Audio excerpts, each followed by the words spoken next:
নিজের বাপ ছাড়া আমি অন্যকে পিতা ডাকতে রাজি না, কেউ আমাকে ডাকুক সেটাও আমি রাজি না। কিন্তু মনির একটু কায়দা করে বলে যে আমি তার সঙ্গীতের পিতা। কিন্তু আমি খুব স্পষ্ট করে ভাই তোমাদের সামনে আজকে বলতে চাই যে আমি কোনোদিন মনিরকে বাধ্য করিনি।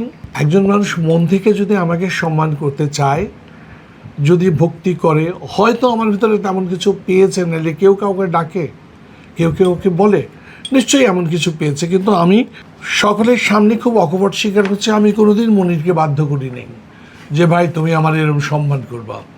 আমি এখনও পর্যন্ত মনিরের যদি গান করতে চাই না, আগে মনিরে জিজ্ঞেস করিনি যে ভাই আমি তোমার জন্য একটা গান লিখেছি, তোমাকে সেই গানটা আমি পাঠিয়ে দিচ্ছি, তুমি গানটা দেখো, যদি তোমার ভালো লাগে, যদি তোমার পছন্দ হয়, যদি মনে করো তুমি গানটি গাইলে তোমার কোনো সমস্যা হবে না, তাহলে তুমি গানটা গাইবা, আর তুমি যেদিন ফ্রি আছো সেদিন গাইবা।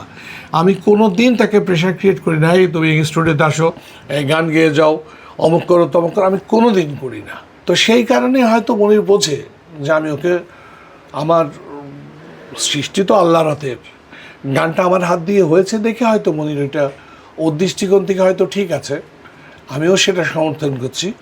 কিন্তু আমি কোনদিন বলি না যে তুমি আমাকে এইভাবে গানের পিতা বলো। ও ভালোবেসে বলে, সবাই যখন আমাকে প্রশংসা করে তখন শুনতে ভালোই লাগে।